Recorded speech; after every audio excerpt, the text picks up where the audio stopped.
मैंने जब क्रिकबज़ के ऊपर ये ब्रेकिंग न्यूज़ देखी कि धोनी को दोबारा से कप्तान बना दिया गया है, तो उस देखकर मुझको 2 मिनट के लिए तो ऐसा लगा कि क्या ये कोई मज़ाक-वज़ाक चल रहा है? धोनी को एक बार फिर से कप्तान बना दिया गया है, वो भी तब जब धोनी की उनके शायद अभी तक के क्रिकेटिंग करियर में सबसे ज़्यादा ट्रोलिंग की जा रही है। वो भी तब जबकि वो अपनी उम्र के उस पड़ाव पे खड़े हुए हैं कि कोई बता नहीं सकता कि वो किस मैच के या किस ओवर के बाद में रिटायरमेंट अनाउंस कर देंगे। और हुआ क्यों है? हुआ इसलिए है क्योंकि ऋतुराज गायकवाड़ के एल्बो में चोट लगी है और उसके कारण से अब वो आने वाले काफ़ी हफ्तों तक क्रिकेट नहीं खेल पाएंगे। और इसीलिए अब थाला धोनी को एक बार फिर से सीएसके की कमान सौंप दी गई है। मतलब अमूमन मेरे हिसाब से अगर 1-2 साल पहले ये बात हुई होती तो शायद लोगों को खुशी होती। इवन अगर लास्ट ईयर भी हुई होती तो भी लोग खुशी होते इस बात से कि यार देखो धोनी को कप्तान बना दिया गया है। लेकिन अब मुझे लगता है कि वो जो थला की कैटेगरी के जो फैंस अब आते हैं कि भैया उनको थला के अलावा और कुछ दिखता नहीं है, जैसे कि अंबाजी रायडू, उनके अलावा मुझे नहीं लगता कि कोई और क्रिकेट का फैन ऐसा होगा जो ये बोलेगा भैया चलो ये बहुत अच्छा हुआ है।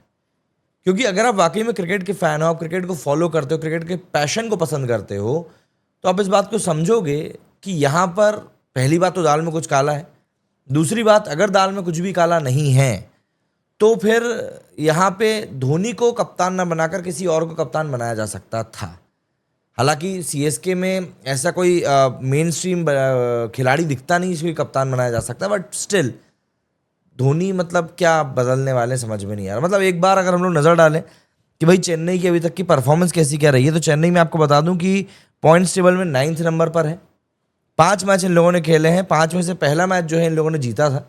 उसके अलावा ये लगातार 4 मैचेस हार चुके हैं और यही कारण है कि ये लोग 9वें नंबर पर हैं। इनसे नीचे सिर्फ हैदराबाद और इनके ऊपर एमआई है। अगर हम लोग इनके मैचेस की बात करें तो पहला मैच जो इन्होंने जीता था वो इन लोगों ने एमआई के अगेंस्ट जीता था। उसके बाद ये लोग आरसीबी, राजस्थान, दिल्ली और पंजाब के खिलाफ मैचेस हार चुके हैं। आने वाले अगर मैं मैचेस की बात करूं कि भैया देखो 14 मैचेस इन टोटल होने हैं। 14 में से 5 मैचेस हो चुके हैं और 9 मैचेस आप ये मान सकते हैं मोटे मोटे सीएसके के बचे हुए हैं।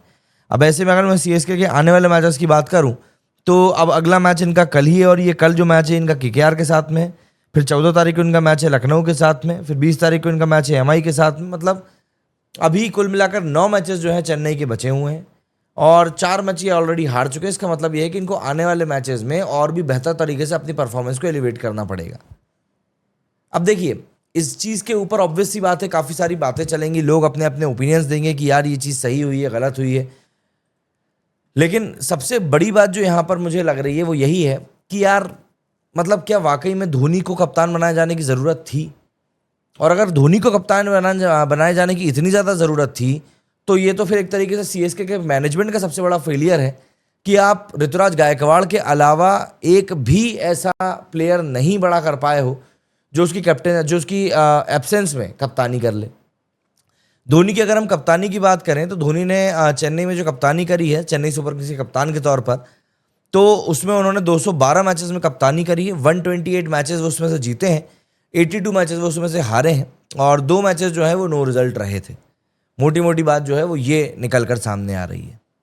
लेकिन ये सीरियसली एक बहुत बड़ा ब्लो है, आप कह सकते हैं इस बात को लेकर कि भैया ये चेन्नई के लिए बहुत ही मतलब बहुत बड़ा एक क्या बताऊं मैं आपको, एक सेटबैक भी कह सकते हैं और चेन्नई के कई सारे अंधे फैंस के लिए एक बहुत बड़ा बूस्ट भी कह सकते हैं।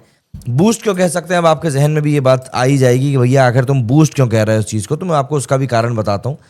दरअसल लास्ट के जो मैचेस हैं उनमें ऋतुराज गायकवाड़ की अगर मैं आपको परफॉर्मेंस की बात बताऊं तो आपको दिखेगा कि भाई ऋतुराज गायकवाड़ के ऊपर कितना बड़ा प्रेशर था।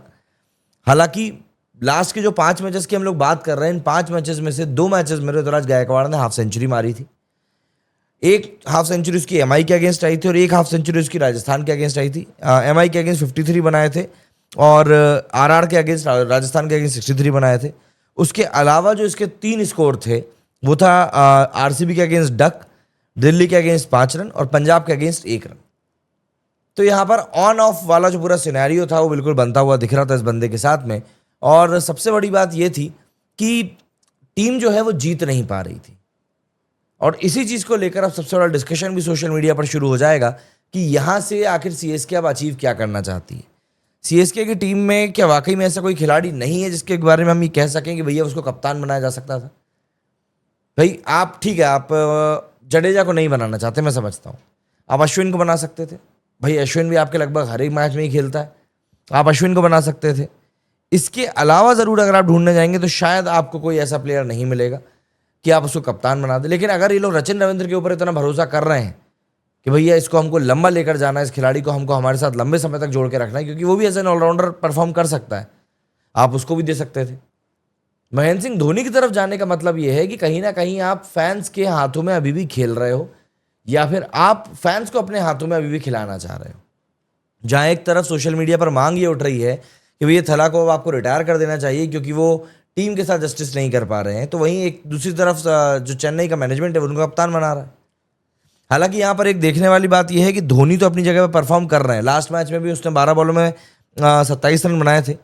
समस्या यह है कि जो बाकी की टीम है वो एज अ टीम क्लिक नहीं कर पा रही है। समस्या वहां पर यह आ रही है।